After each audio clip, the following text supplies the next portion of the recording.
메밀꽃 필 무렵. 저자 이효석.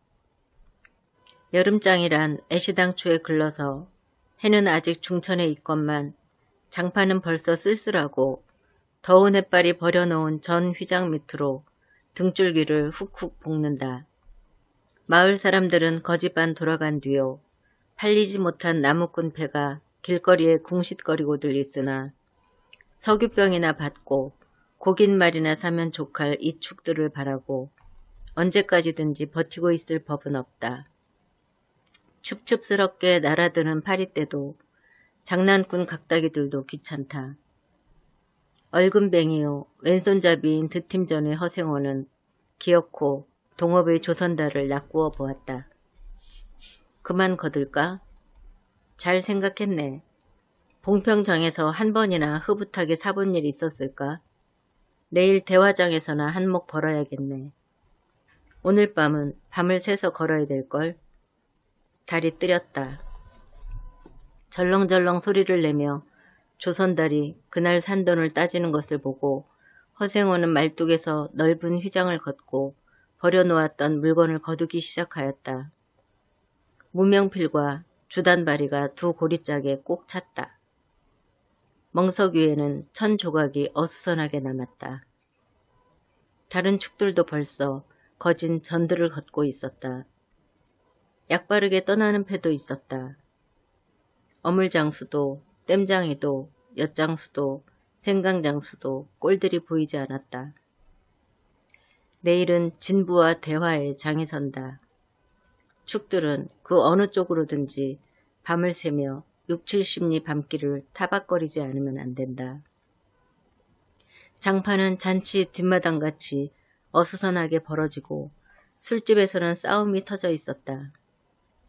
주정꾼 욕지거리에 섞여 계집의 앙칼진 목소리가 찢어졌다. 장날 저녁은 정해놓고 계집의 고함소리로 시작되는 것이다. 생원, 시침을 때도 다 아네. 충주집 말이야. 계집 목소리로 문득 생각난 듯이 조선달은 비죽이 웃는다. 화중지병이지. 연소패들을 적수로 하고야 대거리가 돼야 말이지. 그렇지도 않을걸.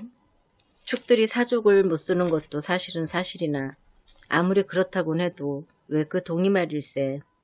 감쪽같이 충주집을 후린 눈치거든. 뭐 그 애숭이가 물건 가지고 낚겄나 보지. 착실한 녀석인 줄 알았더니. 그 길만은 알 수 있나? 국리 말고 갑옷에나 그려. 내 한턱 쏜다. 그다지 마음이 당기지 않는 것을 쫓아갔다. 허생호는 계집과는 연분이 멀었다. 얼금뱅이 상판을 쳐들고 대어설 숫기도 없었으나 계집편에서 정을 보낸 적도 없었고 쓸쓸하고 뒤틀린 반생이었다. 충주집을 생각만 하여도 철없이 얼굴이 붉어지고 발밑이 떨리고 그 자리에 소스라쳐 버린다. 충주집 문을 들어서 술자석에서 짜장 동희를 만났을 때에는 어찌된 서슬인지 빨끈 화가 나버렸다. 상위의 붉은 얼굴을 쳐들고 제법 계집과 농탕 치는 것을 보고서야 견딜 수 없었던 것이다. 녀석이 제법 난질꾼인데 꼴사납다. 머리에 피도 안 마른 녀석이 낮부터 술 처먹고 계집과 농탕이야. 장돌뱅이 망신만 시키고 돌아다니누나. 그 꼴에 우리들과 한몫 보자는 셈이지. 동희 앞에 막아서면서부터 책망이었다. 걱정도 팔자요 하는 듯이 빤히 쳐다보는 상기된 눈망울에 부딪힐 때 결김에 따기를 하나 갈겨주지 않고는 베길 수 없었다. 동희도 화를 쓰고 팩하게 일어서기는 하였으나 허생호는 조금도 동색하는 법 없이 마음먹은 대로는 다 짓거렸다. 어디서 주워먹은 선머슴인지는 모르겠으나 니게도 아비엄이 있겠지. 그 사나운 꼴 보면 맘 좋겠다. 장사란 탐탁하게 해야 되지. 계집이다 무어야. 나가거라. 냉큼 꼴 치워. 그러나 한마디도 대거리하지 않고 하염없이 나가는 꼴을 보려니 도리어 추근히 여겨졌다. 아직도 서름서름한 사이인데 너무 과하지 않았을까 하고 마음이 섬찟해졌다. 주제도 넘지 같은 술손님이면서도 아무리 젊다고 자식 낳게 되는 것을 붙들고 치고 닦아셀 것은 무어야 원. 충주집은 입술을 쫑긋하고 술 붓는 솜씨도 거칠었으나 젊은 애들한테는 그것이 약이 된다나 하고 그 자리는 조선달이 얼버무려 넘겼다. 너 녀석한테 반했지. 애송이를 빨면 죄된다. 한참 법석을 치누이다. 담도 생긴 데다가 웬일인지 흠뻑 취해보고 싶은 생각도 있어서 허생원은 주는 술잔이면 거의 다 들이켰다. 건화해짐을 따라 계집 생각보다도 동희의 뒷일이 한결같이 궁금해졌다. 내 꼴에 계집을 가로채서는 어떡할 작정이었노 하고 어리석은 꼬락서니를 모질게 책망하는 마음도 한편에 있었다. 그러기 때문에 얼마나 지난 뒤인지 동희가 헐레벌떡거리며 황급히 부르러 왔을 때에는 마시던 잔을 그 자리에 던지고 정신없이 허덕이며 충주집을 뛰어나간 것이었다. 생원, 당나귀가 발을 끊고 야단이에요. 각다귀들 장난이지 필연코. 짐승도 짐승이려니와 동희의 마음씨가 가슴을 울렸다. 뒤를 따라 장판을 다름질하려니 개슴츠레한 눈이 뜨거워질 것 같다. 불악스런 녀석들이라 어쩌는 수 있어야죠. 나귀를 몹시 구는 녀석들은 그냥 두지는 않을걸. 반평생을 같이 지내온 짐승이었다. 같은 주막에서 잠자고 같은 달빛에 젖으면서 장에서 장으로 걸어다니는 동안에 20년의 세월이 사람과 짐승을 함께 늙게 하였다. 까스러진 목 뒤 털은 주인의 머리털과도 같이 바스러지고 개진개진 젖은 눈은 주인의 눈과 같이 눈곱을 흘렸다. 몽당비처럼 짧게 쓸리운 꼬리는 파리를 쫓으려고 기껏 휘저어 보아야 벌써 다리까지는 닿지 않았다. 달아 없어진 굽을 몇 번이나 도려내고 새 철을 신겼는지 모른다. 굽은 벌써 더 자라나기는 틀렸고 달아버린 철 사이로는 피가 빼짓이 흘렀다. 냄새만 맡고도 주인을 분간하였다. 호소하는 목소리로 애단스럽게 울며 반겨한다. 어린아이를 달래듯이 목덜미를 어루만져주니 나귀는 코를 벌름거리고 입을 투르르거렸다. 콧물이 튀었다. 허생어는 짐승 때문에 속도 무던히는 썩였다. 아이들이 장난이 심한 눈치여서 땀밴 몸뚱어리가 부들부들 떨리고 좀채 흥분이 식지 않는 모양이었다. 굴레가 벗어지고 안장도 떨어졌다. 유 몹쓸 자식들 하고 허생어는 호령을 하였으나 패들은 벌써 주랭랑을 논 뒤요 몇 남지 않은 아이들이 호령에 놀라 비슬비슬 멀어졌다. 우리들 장난이 아니오. 앞놈을 보고 저 혼자 발광이지. 코 올리게 한 녀석이 멀리서 소리를 쳤다. 고 녀석 말투가 김첨지 당나귀가 가버리니까 왼통 흙을 차고 거품을 흘리면서 미친 소같이 날뛰는걸. 꼬리 우스워 우리는 보고만 있었다오. 배를 좀 보지. 아이는 앵돌아진 투로 소리를 치며 깔깔 웃었다. 허생어는 모르는 결에 낯이 뜨거워졌다. 무 시선을 막으려고 그는 짐승의 배 앞을 가려서지 않으면 안 되었다. 늙은 주제에 암샘을 내는 셈이야 저놈의 짐승이. 아이의 웃음소리에 허생어는 주춤하면서 기어코 견딜 수 없어 채찍을 들더니 아이를 쫓았다. 쫓으려거든 쫓아보지. 왼손잡이가 사람을 때려. 줄다름에 달아나는 각다귀에는 당하는 재주가 없었다. 왼손잡이는 아이 하나도 후릴 수 없다. 그만 채찍을 던졌다. 술기도 돌아 몸이 유난스럽게 화끈거렸다. 그만 떠나세. 녀석들과 어울리다가는 한이 없어. 장판이 각다귀들이란 어른보다도 더 무서운 것들인걸. 조선달과 동희는 각각 제 나귀에 안장을 얹고 짐을 싣기 시작하였다. 해가 꽤 많이 기울어진 모양이었다. 드팀 전 장돌이를 시작한 지 20년이나 되어도 허생원은 봉평장을 빼놓은 적은 드물었다. 충주, 제천 등의 이웃 군에도 가고 멀리 영남지방도 헤매기는 하였으나 강릉쯤에 물건하러 가는 외에는 처음부터 끝까지 군 내를 돌아다녔다. 닷새만큼씩의 장날에는 달보다도 확실하게 면에서 면으로 건너간다. 고향이 청주라고 자랑삼아 말하였으나 고향에 돌보러 간 일도 있는 것 같지는 않았다. 장에서 장으로 가는 길의 아름다운 강산이 그대로 그에게는 그리운 고향이었다. 반날 동안이나 뚜벅뚜벅 걷고 장터 있는 마을에 거지방 가까웠을 때 지친 나귀가 한바탕 우렁차게 울면, 더구나 그것이 저녁녘이어서 등불들이 어둠 속에 깜빡거릴 무렵이면 늘 당하는 것이건만 허생원은 변치 않고 언제든지 가슴이 뛰놀았다.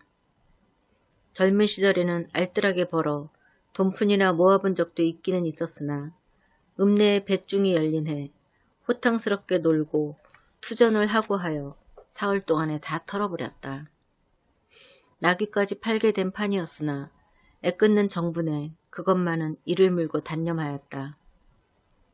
결국 도로아미타불로 장도리를 다시 시작할 수밖에 없었다. 짐승을 데리고 읍내를 도망해 나왔을 때에는 너를 팔지 않게 다행이었다고 길가에서 울면서 짐승의 등을 어루만졌던 것이었다. 빚을 지기 시작하니 재산을 모을 염은 당초에 틀리고 간신히 입에 풀칠을 하러 장에서 장으로 돌아다니게 되었다. 호탕스럽게 놀았다고는 하여도 계집 하나 후려보지는 못하였다. 계집이란 쌀쌀하고 매정한 것이었다.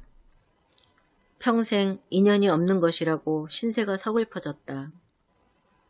일신에 가까운 것이라고는 언제나 변함없는 한필의 당나귀였다. 그렇다고는 하여도 꼭 한 번의 첫 일을 잊을 수는 없었다. 뒤에도 처음에도 없는 단 한 번의 괴이한 인연. 봉평에 다니기 시작한 젊은 시절의 일이었으나 그것을 생각할 적만은 그도 산 보람을 느꼈다. 달밤이었으나 어떻게 해서 그렇게 됐는지 지금 생각해도 도무지 알 수 없어. 허생원은 오늘 밤도 또 그 이야기를 꺼집어내려는 것이다. 조선달은 친구가 된 일에 귀에 못이 박이도록 들어왔다. 그렇다고 실증을 낼 수도 없었으나 허생원은 시침을 떼고 되풀이할 때로는 되풀이하고야 말았다. 달밤에는 그런 이야기가 격에 맞거든. 조선달 편을 바라는 보았으나 물론 미안해서가 아니라 달빛에 감동하여서였다. 이지러는 졌으나 보름을 가재. 지난달은 부드러운 빛을 흡으시 흘리고 있다. 대화까지는 70리의 밤길 고개를 둘이나 넘고 개울을 하나 건너고 벌판과 산길을 걸어야 된다. 길은 지금 긴 산허리에 걸려있다. 밤중을 지난 무렵인지 죽은 듯이 고요한 속에서 짐승 같은 달의 숨소리가 손에 잡힐 듯이 들리며 콩 포기와 옥수수 잎새가 한층 달에 푸르게 젖었다. 산허리는 온통 모밀밭이어서 피기 시작한 꽃이 소금을 뿌린 듯이 흐뭇한 달빛에 숨이 막힐 지경이다. 붉은 대궁이 향기같이 애잔하고 나귀들의 걸음도 시원하다. 길이 좁은 까닭에 세 사람은 나귀를 타고 외줄로 늘어섰다. 방울소리가 시원스럽게 딸랑딸랑 모밀밭계로 흘러간다.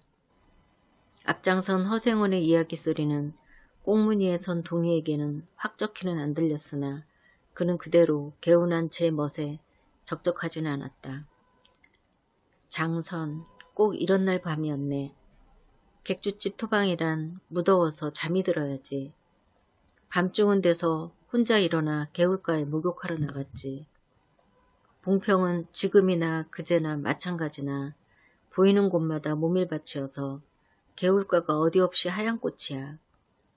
돌밭에 벗어도 좋을 것을 달이 너무도 밝은 까닭에 옷을 벗으러 물방앗간으로 들어가지 않았나. 이상한 일도 많지. 거기서 난데없는 성서방네 처녀와 마주쳤단 말이네. 봉평 써야 제일 가는 일색이었지. 팔자에 있었나 보지. 아무렴 하고 응답하면서 말머리를 아끼는 듯이 한참이나 담배를 빨 뿐이었다. 구수한 자줏빛 연기가 밤기운 속에 흘러서는 녹았다. 날 기다린 것은 아니었으나 그렇다고 달리 기다리는 논팽이가 있은 것도 아니었네. 처녀는 울고 있단 말이야. 짐작은 되고 있었으나 성서방네는 한창 어려워서 들고 날 판인 때였지. 한 집안 일이니 딸에겐들 걱정이 없을 리 있겠나. 좋은 데만 있으면 시집도 보내련만 시집은 죽어도 싫다지. 그러나 처녀란 울대같이 정을 끄는 때가 있을까? 처음에는 놀라기도 한 눈치였으나 걱정이 있을 때는 누그러지기도 쉬운 듯해서 이럭저럭 이야기가 되었네. 생각하면 무섭고도 기막힌 밤이었어. 제천인지로 주랭랑을 놓은 건 그 다음 날이었다. 다음 장도막에는 벌써 웬 집안이 사라진 뒤였네. 장파는 소문에 발끈 뒤집혀 고작해야 술집에 팔려가기가 상수라고 처녀의 뒷공론이 자자들 하단 말이야. 제천 장판을 몇 번이나 뒤졌겠나.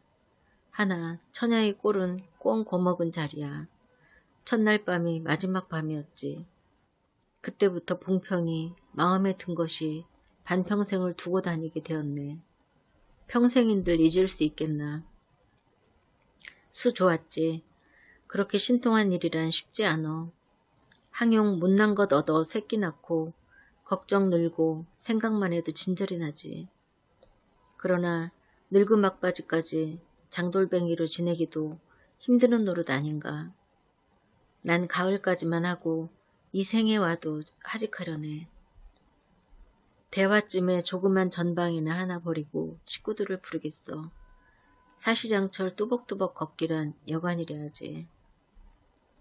옛 처녀나 만나면 같이나 살까. 난 거꾸로질 때까지 이 길 걷고 저 달 볼 테야. 산길을 벗어나니 큰 길로 튀어졌다. 꽁무니의 동이도 앞으로 나서 나귀들은 가로 늘어섰다. 총각도 젊겠다. 지금이 한창 시절이렸다. 충주집에서는 그만 실수를 해서 그 꼴이 되었으나 설계 생각 말게. 저 천만에요. 되려 부끄러워요. 계집이란 지금 웬 제격인가요? 자나깨나 어머니 생각뿐인데요. 허생원의 이야기로 실심의 한 끝이라 동희의 여조는 한풀 수그러진 것이었다. 아비 엄이란 말에 가슴이 터지는 것도 같았으나 제겐 아버지가 없어요. 피부치라고는 어머니 하나뿐인거려. 돌아가셨나? 당초부터 없어요. 그런 법이 세상에.